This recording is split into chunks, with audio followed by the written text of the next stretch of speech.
Confidants, can you believe I am starting this episode giving an ad for my very own book? That's right. I'm here to tell you guys that you can pre-order my first book. Don't fucking panic. The shit they don't tell you in therapy about anxiety disorders, panic attacks, and depression. Right now, you guys can get it at shop.catalog. I'm going to put the link below. They have some other really gorgeous books. I mean, that's what made me want to stick with them as a publisher. Their content is just gorgeous. It's relevant. It speaks to the soul. It's written by real people your age. You should check out all of their stuff. And of course, my book, Don't Fucking Panic, is filled with tons of exercises, stories, anecdotes, journal entries, coloring pages. It's got it all. It is long. It is something you can bring in the car with you, in your bag, in the purse, on an airplane, on a boat. I don't know what you're doing in your spare time. Bring it anywhere you want, because this book is meant to be written on, laughed in, cried upon, torn apart. It is a book that I truly made for you and your soul and your mental health. So get it now, pre-order it. The link is included below. Let's start the show.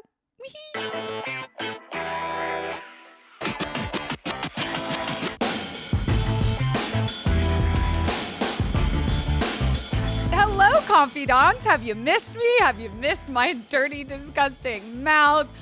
I have no idea where we are in the world since we are pre-recording, but as you can see by the title, this is part 2 of our lovely conversation with the one and only Maddie Hall.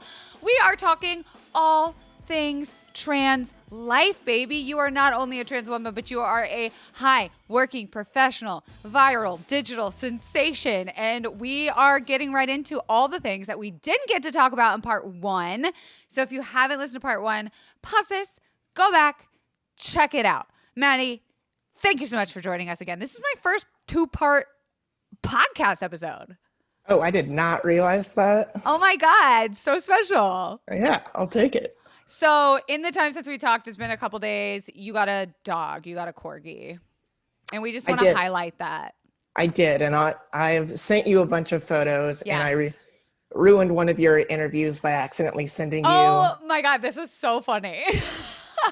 I meant to text Kelsey a photo of the new corgi. Dog. Yeah, the dog, Hazel. And I did, but I also sent a selfie and a photo of fried chicken. Which I didn't even think twice at. Didn't even blink. I was just like, ooh, nice. And it wasn't until like hours later where I was like rereading that conversation. I was like, oh no. And you sent me a beautiful photo of you. Oh God. It was a selfie, fried chicken, and your new dog. I was just like, oh, we're doing this. Yes. Yeah, just showing off at that point. I told Maddie I was doing an interview when those texts came through, and I just started like laughing because I was like, what the fuck is this? And the interview person just took it as like she was saying something very funny. So I just rolled right through that. And yeah. Okay. So I want to just get right into it. We left off our last conversation. It felt more dramatic than I meant it to be, just because we were kind of digging into like the more like intense figuring it out chat about transition. And so I kind of want to like slough that off and go into like a little bit more of the fun stuff about like transitioning. Yeah. And we didn't really get to talk about dating. We haven't really talked about just how your transition has been super fun. Like, what are some of the more positive things? Because I think we always have to hear about the strife and the struggle, right? It's like, why can't we just talk about like celebrate a little bit? Yeah, 100%. And like, I think that's something that a lot of trans people like try to do and are trying like, especially nowadays, to like do more, because it's so hard sometimes to like focus on, oh, I need to get X, Y, and Z step done to get my ID changed. I need to do this. Am I looking as good as I want? To the point where it's like, oh, like at the end of the day, I'm still a lot happier. Like, I'm having a good time. I mean, like, would I like, do I wish I was born trans? No, but like, I think it's fascinating that I've been able to sort of see and experience both sides of that coin. Yeah. Of the, apparently there's a gender coin, but I've experienced both sides of it. It's like a gender cube, like one of those little fast cubes you Yeah. turn around all the colors. I think what you said something is very interesting because in pop culture, I have watched the writing of comedy in television go from like, you know, the tagline being, or not necessarily the tagline, the interesting character be the gay guy, right? Like first it was the gay man, and then we go into like the word and we have like the lesbians finally have their thing. And then, you know, as trans people have been getting more visibility in media, I mean, not enough and it's all trash pretty much and we need more of it. Like I've seen how jokingly in Hollywood, it's not enough to be like bisexual and black. Like you need to be like trans and non-binary. Like in a weird way, I feel like you are more advanced than like what society allows, if that makes sense. Yeah, I mean, I'd like you to elaborate a little more on that, but I think I see where you're getting at, but I just want a little. Yeah. So like in 10 years, right? Like we're hoping trans acceptance will be so much more widespread. And it's almost like you were allowed to be yourself. You were like ahead of the game before society was.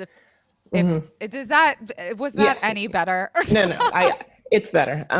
Yeah, I definitely think there's like an aspect of like, I guess reclamation to some degree and badassery. I don't know, Hell where yeah.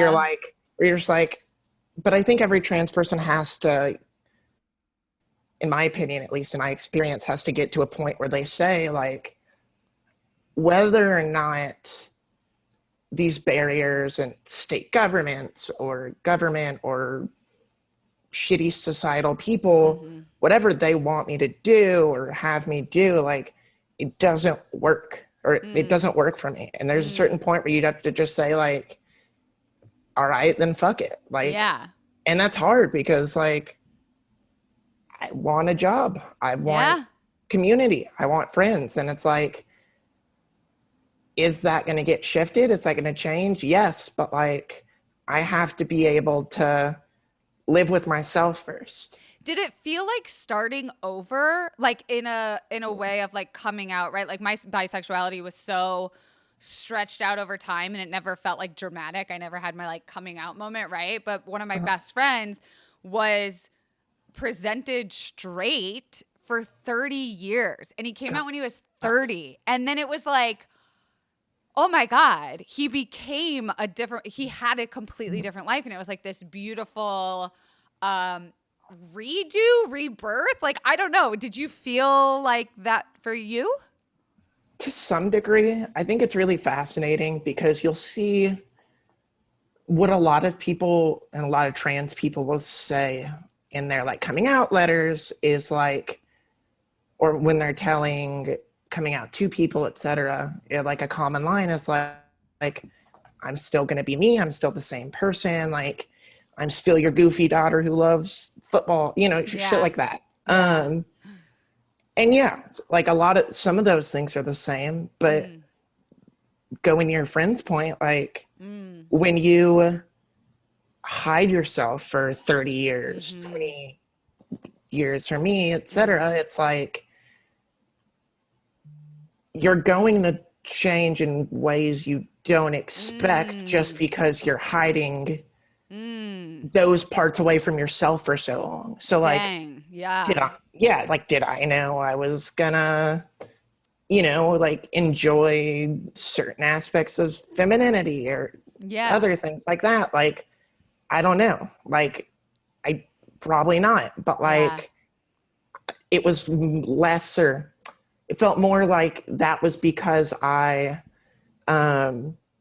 had hid those parts away and like Right. didn't let myself like that because of a fear of, like bullying or being called a faggot or something. Like that was just like too much of a concern to pursue. Wow. Yeah. I mean, I think you bring up something really interesting about not being sure if you're going to like the parts of femininity that like you had never experienced before. And so last time we talked, we had talked about how great your nails were. It looks like you got like the nail part of femininity super sharp. Is there anything about like femininity you came to realize maybe you don't like or is like overhyped? Um, Like for me, it's Overhyped. shaving. Like I can't. I do it when like my leg hair starts to hurt against certain pants. But if I could just grow it out and like braid it, I fucking would. That's interesting because there's things like shaving where it's like what I assume from a cisgender woman's perspective, it's like, oh, like I'm not going to do this and it feels really powerful that I'm Yeah. not. But to me specifically, I'm just like, oh, like I'm wearing shorter shorts. Like I want to personally shave right now because Yeah. like what if I'm perceived is, somebody sees me and they're like, I'm on Mm. the fence. Oh, they have longer leg hair. It's Which like a tell almost. if it is, I don't know if it is, but I'm Because worried it's that it is. changing. Yeah. Yeah, of course. Um, It's all like your own like self-doubt, right? Like when I have super long armpit hair, it did take me a minute to get over those second looks. Like I go to physical therapy 3 times a week and every time I lift my arms, there's always someone that looks at it and then looks at it again and then talks to me. And I think I'm okay now in a place where I don't give a shit. But like I had to think about, my partner's like cis het male friends who do not have very radical girls in their life. And when they would come around for whatever, them saying something. And then I would just kind of like shut them down a little bit. yeah, Like slice the patriarchy up. just in manageable little deli slices. Yeah, but it was like a fat stack of deli slice, like hitting Oh them in the yeah, face with bologna. Like, let me teach you a little lesson, kid. But I guess that's like a very relatable yeah, thing that kind of everyone has to go through as we see these like gender norms become more fluid, which I'm super jazzed about. yeah, 100%. And I think it's been interesting to just see that dynamic in general on all sides of that sort of gender binary of like and everywhere in between of like neither side needs to necessarily conform to one certain way. Neither side I needs to know. be a suburban housewife and the other side doesn't have to be, the Yeah. suited up businessman, honey, I'm home. Like, Yeah. Was that like confusing? Because I know for me, I was raised with a strong female mentor lead in my life. Like my mom wore the pants. I'm making air quotes, like wore the pants. And so I'd like go over to other kids' houses and I'd be like, why is your mom home? Like, why doesn't she go to work? And so it was a little confusing for me to want to be feminine and then also slay the patriarchy and become like a man's air quotes again position. So like was it confusing to you at all to be like, okay, I'm transitioning to femininity, but also femininity is changing now.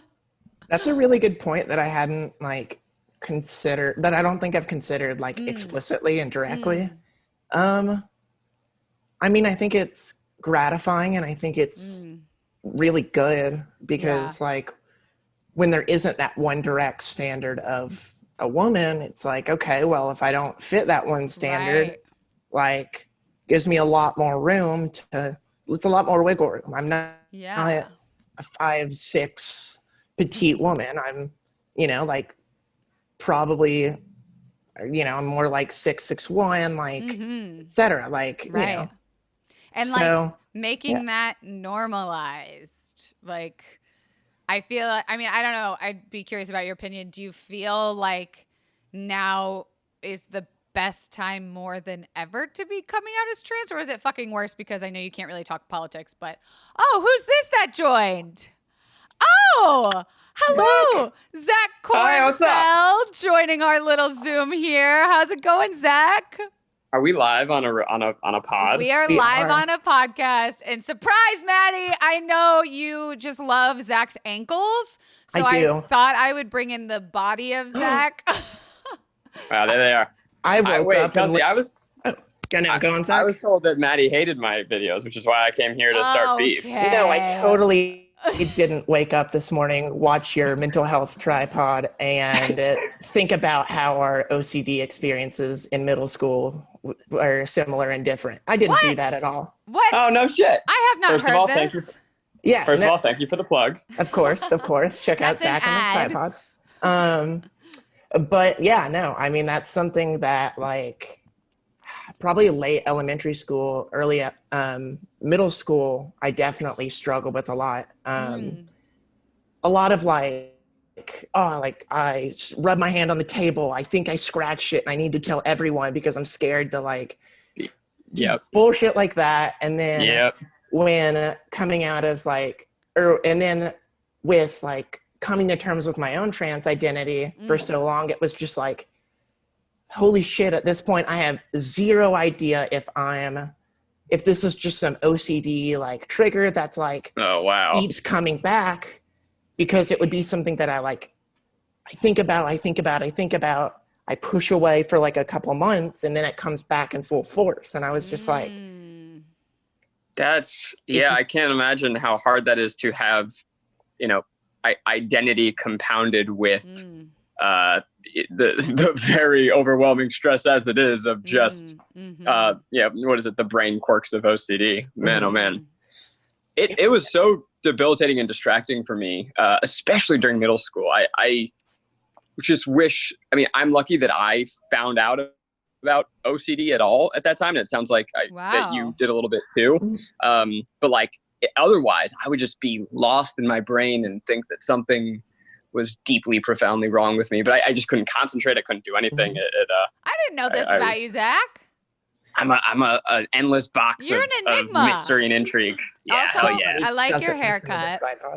Oh, thanks. I haven't showered today. No, really I was good. gonna say your hair looks good. I thought you got it cut, and now you fucked it up, and you look like a little whipped cream doppel on top. I look like a Dole Whip. Yeah. So I wanted to bring Maddie in to meet Zach because I know Maddie, like, you've watched obviously all the Try Guys videos.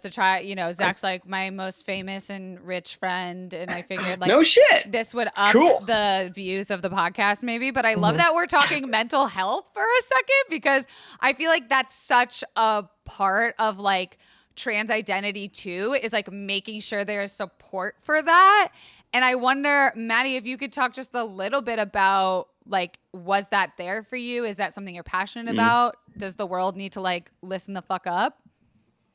And you're saying, sorry, to clarify, like, did I get that support for me or just like the trans community? I am so fucking fortunate that, Kelsey, I kind of talked about this the last time, that like all of the male friends whom I was like super worried about, like, were overwhelmingly supportive, and we're just like came out while watching like a World Cup game, and then it was like commercials like, I gotta tell you now, and like, okay, all right, back to watching the game, and then it was like, okay, well, that support's there. Like when I came out, like all the journalism school and like my community was, and my parents were, I don't know, I think every point where I feel like I've been extremely worried about like what's going to happen coming out, like in coming out and being in sketch comedy shows in college after coming out for the first time. Classic. Yeah, shout out Mizzou Improv and Mizzou Battle Whale. There you go. But and every single time like that, even when like joining Business Insider and Insider, like I think I always anticipated some pushback, some backlash, but literally the only time that ever happened was when I went fucking viral, and like that was Yeah. just inevitable. Yeah, Mhm. I talk about that in my book a little bit, not to plug myself, but like the the anxiety anticipation is usually always worse than the thing itself. And that's not our fault. It's what we've seen in media and society. And just like a total tangent. Zach, what the fuck is the deal with your ankles? I never got this joke. Kelsey, you've known me for so long. Certainly at one point you've been like, damn, I want to fuck those ankles. It's also Sure not a haven't. joke. It's just not a joke either. For It's sure like- haven't. I want to Yeah, fuck I'm a little- your fiance, but Understood. Ooh.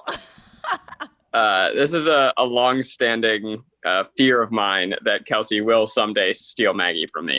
It's not. 100%.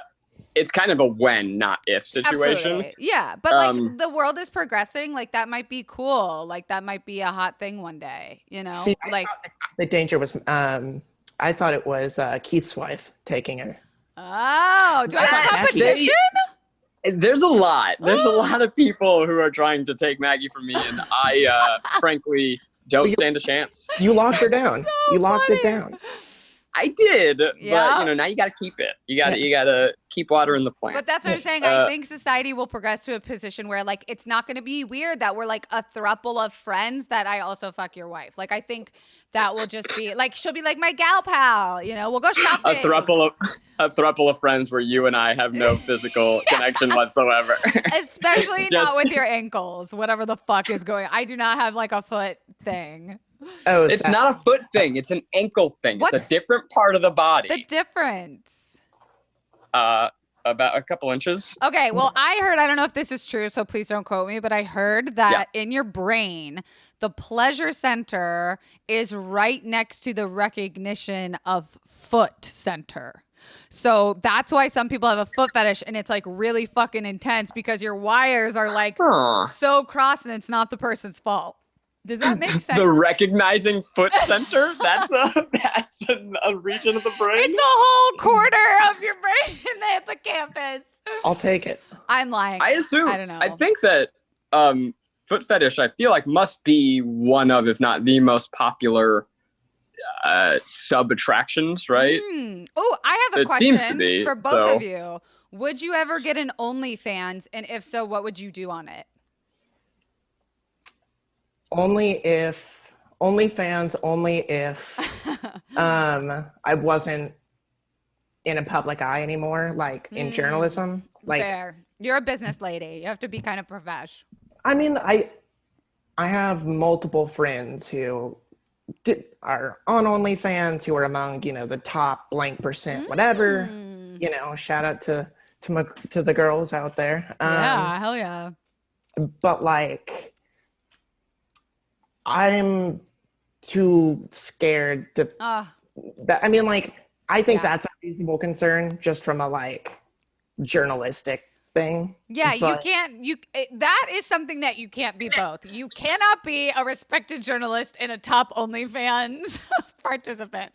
I mean, but I'd like the money, and I'd like I think there's a lot of body and personal body positivity that comes out of doing that, where it's just Speak like, on it. Yeah. I mean, I've just seen so many people that it's like, I've seen so many trans people on Twitter that have gone from, man, I hate my body every day, I can't stand it, to I got this OnlyFans, and like, because they needed it to pay bills, etc. Right. Like, there's no judgment anyway. Of course. But through that, and through other people giving that monetary and emotional validation, 100%. they in turn grow their own. Yeah, there was an article that went viral yesterday about a woman who had posted a tweet that was like, if a man pays for dinner, I don't owe him sex. What do you think? I'm only worth $60? And then people trolled her because she has an OnlyFans, and they were like, well, apparently you're only worth $15. But then, like she said, at first it was like devastating because she was getting dragged to hell. But then it was like free promotion, and everyone started subscribing to her OnlyFans, and she became like the top OnlyFans person by getting trolled. And she's also Love trans. that. Like, that's kind of amazing. Yeah, no. And it's like, also, I think she made the point too of like, it's $15 to see a picture, but there's a much bigger difference between a photo and everything in person. Like, Zach, what about you? Maddie, your point of using, photos as empowerment, actually really strikes a chord with me, because it's almost like our Try Guys videos are free comedy OnlyFans. Like, especially in the beginning, I put my partially naked body out on the internet so much, and I got to hide under the guise of comedy, and cis straight guys are not subjected to the same, like, if my body is funny, that is okay, and it's not being looked at them in the same way, whatever. But I was a wildly insecure person about my body, just from stuff that was a holdover from middle school and childhood. And I edited the first couple Try Guys videos, and I shifted frames to hide as much of my body as possible. It horrified me so much to see myself naked in any way. The weirdest things, like I have large areola of my nipples. Love a big areola. Thank God I found you. More to just be apart with. Yeah. But when I was a kid, it made me so insecure at pool parties, whatever. So anyway, well, kids that are was still there. mean. They are, but they never said anything. It was just me. Kids are mean to themselves too. Yeah. But anyway, my point is, putting those videos out there, like, I was like, bracing for impact of the comments, but actually all the comments were super fucking lovely, and made me feel like, oh, I can say that I'm cute-ish. Okay, cool. It was really, actually, the whole process has been wonderful for my self-confidence. Again, I have the most blessed internet experience possible. Goes a different way for a lot of people. I have seldom, if ever, had to deal with the negative brunt of it, but it's been a positive experience for me. So anyway, I don't think I would do an OnlyFans because because it seems like there are already enough people coming in and taking attention away from the people who are hardworking and built that platform. They don't need me. But I'm all about showing your body. It makes it feel good. No, like, deadass, that is an ally, because I think the fact that you just said, like, you're not there to take away from the people that it's built for, like, it's theirs. Mwah, mwah. Chef's kiss ally. Maddie, I know you have something to say, but I just had to insert that there. No, go. Zach, I'm curious, like, did you do that thing when you were like editing those videos where you would see it and it would be like immediately what your eyes dart to? Oh, yeah. Because, so this isn't a secret, I just don't talk about it too much, but like, what was it? I guess now a year or two ago, I had a nose job. And before that, as a Jew, I was going to say, like, please, this is my comfort zone. I got all my people ready to talk about this. Yeah, no, like, as a Jew, it was like, growing up in Jewish spaces, it was like, man, he's got that Jewish nose, which is funny because, like, came from my Christian father, and just more by virtue of breaking it. Take that, stereotypes. Yeah. Yeah, no, Jewish nose and curly Jewish hair from my Christian father. Thanks, Dad. But before that, like, literally every photo, if it wasn't like directly on, I would be like, that's all I can focus on. And I used to joke after I had that surgery, I was just like, oh, now I can focus on all my other insecurities because that was, but like, it was gone. True. Like, I literally don't have a second thought about that anymore, which is like, I'm sure like it might still be a concern for you, but doing that over and over and doing it for years, I'm sure like it's less of a, you get more comfortable with it. Yeah. Because Zach, the Try Guys have done a lot of videos about like plastic surgery and stuff, and you've got to see like an artist rendering of what you would look like with different this, different that. Like, I have to imagine what your body's been through on the internet. Like, it can go two ways, right? It could really fuck you up, but I love, Maddie, what you said. It's like, oh, I fixed that. Now I can focus on everything else I fucking hate about myself, which reminds me of like kind of Zach, our chronic pain stuff. It's like, okay, if I can nail the one part that's hurting today, now I can finally feel like my knee pain, That's a side tangent. That is, oh man, that's too real. Well, it's funny because to bring it full circle, like, you complimented my hair earlier, Kelsey. Like my hairline was my biggest insecurity for so long. I guess that was the negative of putting myself on video, is that I was fixating on the fact that the waves were bringing the current back or whatever stupid metaphor I want to use. And so I, made a video about it. I got hair restoration surgery a little over a year ago. Wow, it's been a fucking year. Yeah, over a year. So this is it. I mean, I haven't watched it, but I have a follow-up coming up about it soon. Give us an inside peek. How do you feel about it? Exclusive I feel content. incredible about it. It was so look, part of me felt silly at the time and still wishes that that it didn't control me, that I could have just been like, yeah, whatever. This is my face. This is my hair and whatever. Because cool. That's very cool now. Body acceptance is the thing now, but I wish, but I'm not that. I couldn't. And for me, getting that procedure just was this huge weight lifted off my shoulders. And it allowed me to just be like, yes, this is how I want to feel. This is how I think that I am in my mind. And it really just allowed me to stop caring. So even immediately after the procedure, they shave your head down, they really brought it back. And so I looked the worst that I ever looked. It was my terrifying. Hair. You looked like a fucked up blow-up doll. I'm not talking about when my face was swollen. Okay, that was awful. That was I still have nightmares about that. I love him. That guy I love. No, but I'm talking about just I had months where my hair was shitty, but I was able to own it. And then now I get to a point where I don't pay attention to it in videos. It was all I fixated on. I'm sorry, I'm long, but no, I think the body modification conversation is exactly on point with what we've been kind of talking about in this episode. This is actually a part 2. We did a one episode with Maddie first talking about the woes of transition, but this was kind of the more fun stuff. And I think the body modification stuff is the fun stuff. And I probably am using the wrong term, body modification, but the surgeries, the hairline, I feel in this wave of really woke kids who just fucking love themselves. I'm we didn't get that. We did not have nice friends. Why? Yeah, no, going off that, it's it's weird. I am Zach. Are you 20? Are you 30 now? 30. Okay. Old. Yeah. Yeah. No. As the youth, as the 23-year-old. What's that like? Yeah. Tell us everything. Yeah. As a 90. Your back doesn't hurt when you sit down and when you stand and when you lay down. Oh my God. You don't fall asleep crying. I totally. As somebody born in '97. That hurts. How dare you? And you have a good paying job already. You need to. I know fuck she's right off. a respected report. Fuck it. I can't. Go ahead, Maddie.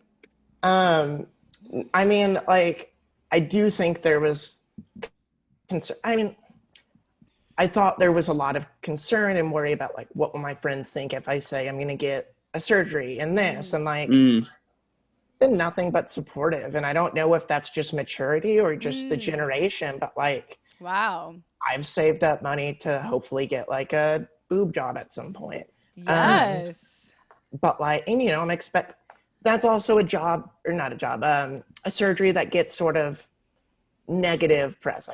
Look at those bolted on or, it's it just gets that negative connotation to it. But nothing but, again, going back, nothing but support in that sense. And it's I think this generation kind of gets, or these younger generations understand more just the importance of looking and feeling better in your own skin than any before, where it was I don't care how you felt in your skin.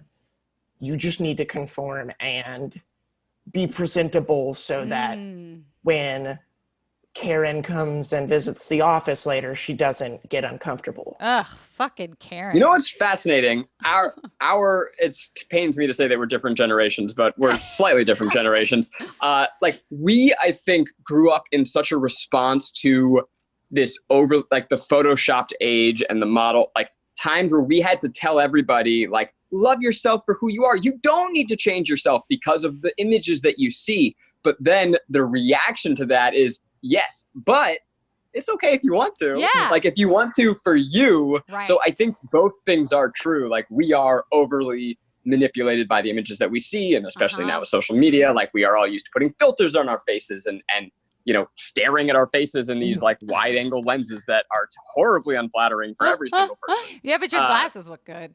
Yeah, I know, right? Isn't this cool? Like it They're is good pretty fun, glasses. actually. I'm gonna do like this for the rest. So of it. your glasses don't go across your nose. Oh, No, they're wow. weird. Like, yeah, how about that, right? Huh. That's about cool. that? Anyway, Uh, not an ad. not the point of this conversation either. Well, glasses can be an aesthetic addition if you think They about are. it on a very, very micro level. But Oh, I think it all the time. Buying glasses is so hard because it's buying your face. It's.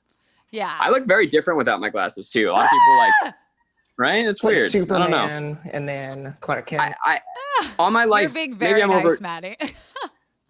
I mean, All my life, friends didn't recognize me when I took my glasses off. It was, I don't know. Dude, No, yeah, like- when I look at pictures of you as a kid, I don't recognize you. Like, you don't have the same face. Like, something happened to your face. And I could say the same for me. I've had like 5 jaw surgeries, but you look like a different person as a child. Yeah. I mean, I was in a car accident, so it did change my face. Oh, God, don't make me feel bad now for saying your face is all different.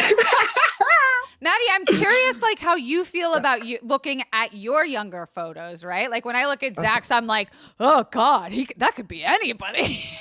And then, like, how do you feel, obviously, looking back at it? Yeah. Conflicted. I mean, there's similar to like certain those like another plug, the Try Guys, like recreating old photos where like, Zach filming the cat and Eugene like looking depressed, looking into the distance. I think there's a lot of that you can get out of like looking back at your younger photos like 10, 20 years later. What age did you transition? I guess in college, so around 20 to 21 is like, I guess I started hormones like 2 years ago, but around that. Sorry to interrupt. I just No, was you're curious. good. Yeah. Shit, what were we saying? Damn it, Zach. No, you're good. looking at childhood photos and like The Try Guys what video. feeling does that fill you with? Yeah, so like I think you look back and it's like, oh, I don't know. At that time, you're full of so much, but like, emotion, anxiety, and you look back and you're like, damn, like that was a much harder period than I thought it was. Like, I think when you're in the thick of it, you're like, oh, well, everyone else is sort of experiencing this to some degree. Right. But like, I don't know. I often feel like sorry for my little self. Like I often give her a lot of compassion. Like, oh God, she had no idea. She didn't know. She's a kid. I mean, I look back at that and I have that same reaction, but like, I think until I really came to terms with it, I wasn't like, I didn't have an awful time being a dude. Like I was a captain of our lacrosse team. Like I still did these like intensely masculine things and didn't have an issue. It was just a certain point of like, that's not what makes me as happy. But like, I look back and I think I'll always wish, no matter what, that like I went through the hormonal transition process younger, but at the same time, like I do look back and I don't know. It's hard because it's like what could have been, and like how much different would I look now if I had started puberty blockers as a 15, 16-year-old? I mean, that was like a big thing that got me to transition when I was 20, 21, where I was just like, if the later I transition, the less the hormonal physical effects will be. So I was just like, yeah, that's just, I mean, like the less like puberty progressed, et cetera, you are, the less, or the more of an effect that, that have, because testosterone, much more than like estrogen, really shifts like your bones and your and like your vocal tract, like that thickens a lot. Yeah. So and I it mean, would have like, been easier, are you saying, maybe? Because you kind of do it while it's happening.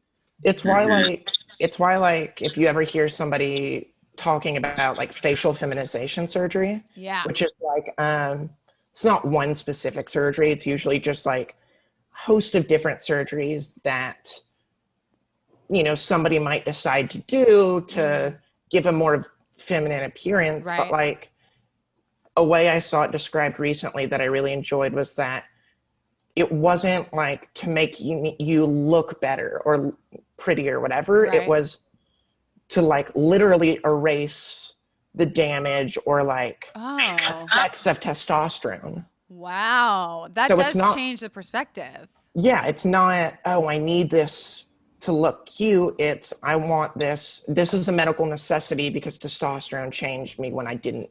Damn, say that louder. I wish more people looked at it through that lens. I think that that's really, you can feel a lot of empathy with the way that's presented. And I really wish a lot more insurances felt that way too. Oh my God, I feel like that could be a whole episode. But Zach, I don't know if you can stay or go. I don't know if you've got, it's 11:42. Yeah, I probably do have to go. Okay, but so before we get to our next segment, let's sign off with Zach.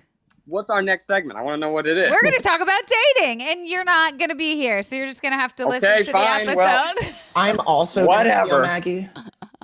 Okay, great. Well, this next segment is how everyone's going to steal my fiance. Zach, Maddie, so nice to meet you. Yeah, it's great to meet you. Plug something as if you don't already have the popularity. Kelsey and I are making a podcast together in a couple months. Okay. Oh my God, I forgot. I know. I'm going to text you this week about it. Okay. Bye, Zach. Bye. You will have to take the microphone, rip it away from me before I ever stop talking about BetterHelp. You guys, this is a service that I use every week, not only individually, but for couples therapy too. BetterHelp is an app that is a professional licensed therapy application for you. I don't want anything interfering with your happiness, okay? And BetterHelp is going to assess your medical needs and match you with your own licensed professional therapist who you can start communicating with in under 24 hours, okay? They are always there for me. I have no problem messaging my therapist at all hours. She's constantly checking in with me. If I don't, poke her from time to time, she'll poke me and be like, hey girl, we should have a session. That's why I love her, because she actually cares about me, and that's what BetterHelp is all about. She is there to facilitate a therapeutic match. And guess what? If you don't like your therapist, you can change them at any time. No risk, no charge. It's just like Tinder. You just swipe, you're like, oh, never mind, I don't like you anymore. I'm going to get someone new. They are licensed professional counselors who specialize in things like depression, stress, anxiety, all things I write about in my book. It's convenient, professional, affordable, and don't forget that they have all sorts of financial planning help that everyone should be able to access therapy, especially right now. And I want you guys to start living a happier life today. And as a listener, you're going to get 10% off your first month. Okay, 10% off your first month by visiting betterhelp.com/CI. Join over 1 million people taking charge of their mental health. Again, that's BetterHelp, HELP.com/CI. Oh my God, that's so funny. I completely forgot that Zach, myself, and our friend Garrick are starting a We've already filmed 2 episodes, and it's nice. really funny. Was that fun? Well, that was certainly a surprise. I was like, come in, because I was texting with him this morning, and it dawned on me. I was like, wait a minute, you should say hi to Maddie. Come in, here's the link. Yeah, and he's I really appreciate that. that was so fun. I love Zach. I think he's just he's just a good dude, and he's got a very strong fiance who I feel like, we are the backbone of these good men is how I always feel about it. But speaking of good men, let's talk about dating, girl. What the fuck has that been like? Where do you even approach that from? What's your mindset? I mean, you approach it just looking at a dumpster fire. Where do you begin here? I think there were certainly options for me growing up. I don't think I was unattractive person. But there was so much that like, I think there was a point where I realized no matter what, I couldn't date somebody at that time before coming out, etc. Because I felt like I personally didn't think it was fair to hide something that big from a partner. 100%. And like, nothing against people that are closeted and have partners. Like, I'm just very jealous you have a partner. But yeah, no, I mean, since then, it's been interesting. And like, I've definitely gone on a couple dates while I was like living in Brooklyn and New York, and I have to imagine it's easier in New York City, right? Yeah, I didn't realize that New York City has it's the number one like location in the world with the most trans people. Oh, I didn't know that either. Didn't know either till I moved there. Oh shit. Yeah, so that was really sweet and really great. And like, so yeah, like the Tinder and like dating apps in that area tended to like include more queer identifying people. Yeah, and so like those experiences were really great, and you definitely. Hi, Hazel. Come Big corgi wants some airtime. Yeah, but yeah, I mean, it's still messy in the sense that like right now I live with my parents, like you know, in an apartment, so I'm not really, nor am I going out to like bars and stuff. And no one is. I was the type before where it was like, if I'm going to go on an app, like a dating app, it would have been like, oh, I'm going to swipe, I'm going to do this, whatever.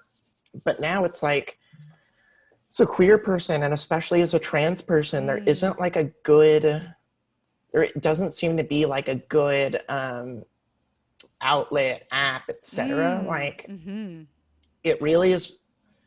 Yeah, like, because it would get fetishized, right? Yeah, it's like if you make an app that's like meet trans people, it's like, oh shit, like no, none of the trans on there. Yeah.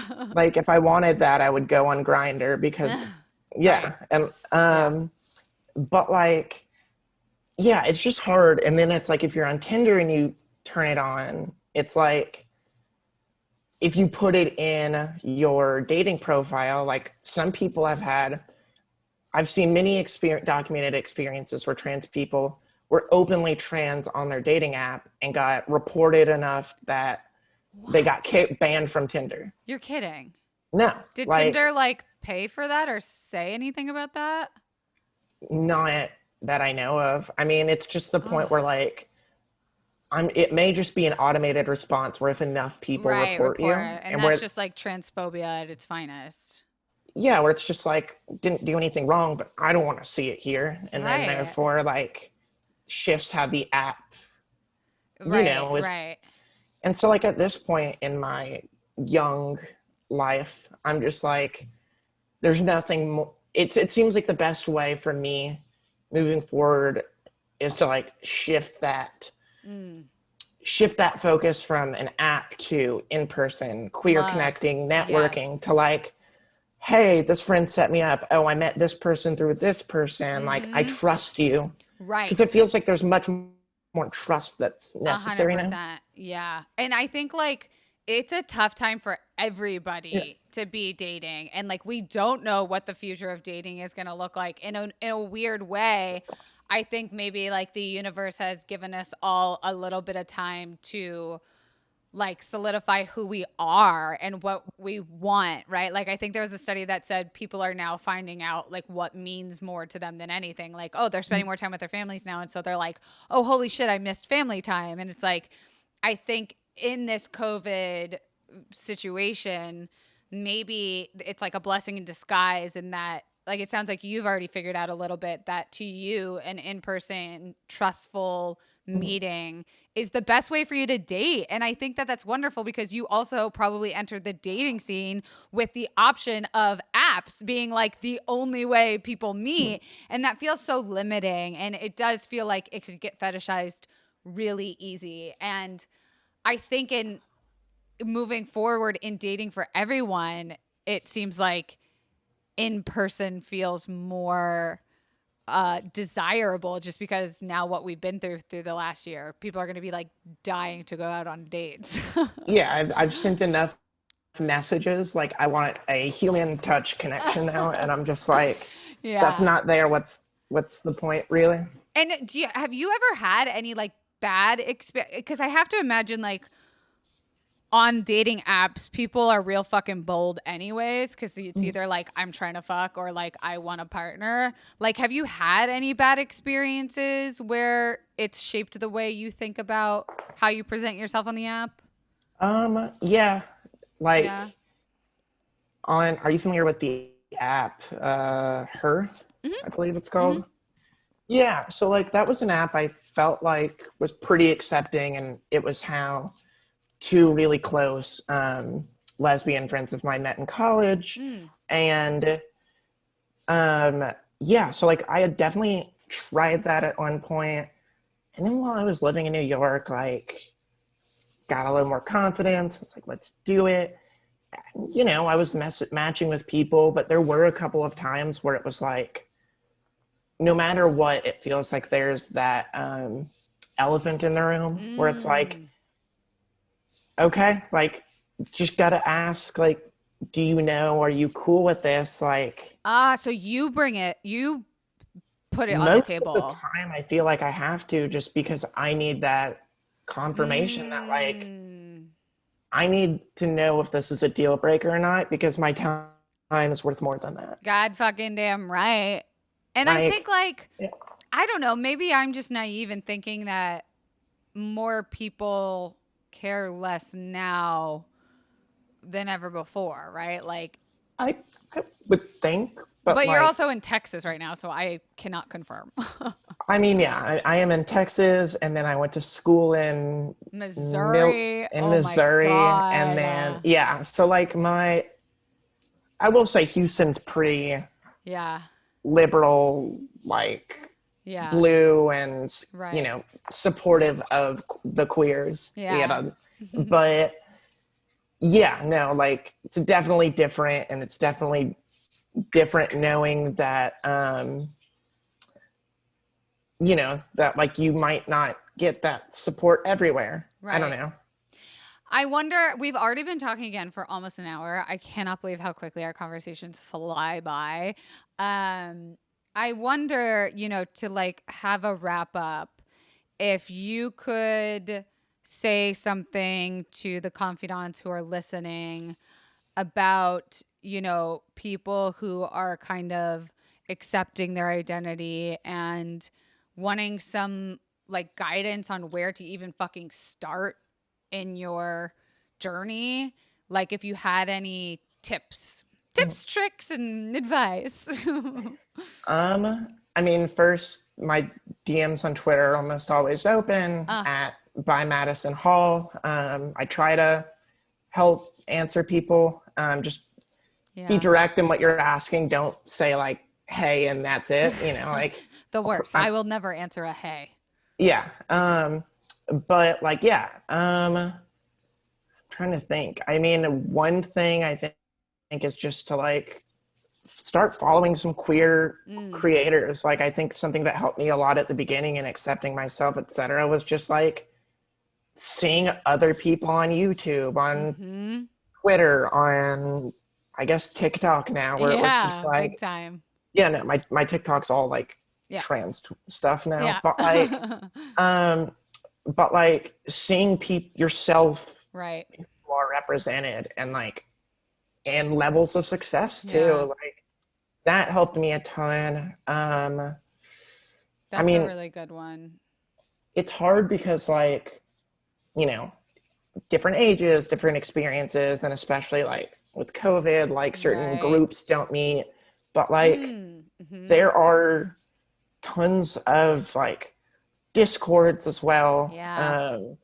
There's tons of online communities. The internet is your friend. Yeah. No, like legitimately, I think going off your question like 30 minutes ago, the internet right now, like there's no better time to transition in sense of like, it's not 1970 where you're sitting with your comic book in a treehouse. Like, I don't know I don't know another trans person. It's Right. 2020 and there's a billion very easy to find forums on like Reddit, on Twitter, etc., where it's like, it's out there. This is like it's not hidden anymore. Right. And now that those boundaries and barriers are broken, I think it's so much easier to like find that support and group and friendship and like and I think this is sort of a professional advice as well, but like, you know, if you're in an organization, like if you're a journalist, like for example, like try to find if there's a queer group or branch of people within your or start it yourself, right? Like go to HR. Yeah. Well, I mean, that's harder to do if you haven't like fully accepted yourself. But like, no, there's in this situation, there's like the Trans Journalists Association, which was started like a couple months ago, but is really great. And I think everyone in there has been like, oh, well, we didn't have a group to just discuss this for. There's already the National Association of Black Journalists. There's Asian American Journalists Association. There's other minority, you know, organizations for journalists, like that trans community wasn't represented. Right. You got to find your people. Find your niches and your people within your own work and niches. And like, because that's something for me, like just finding like-minded professionals within my industry. It was like, oh, that's so helpful.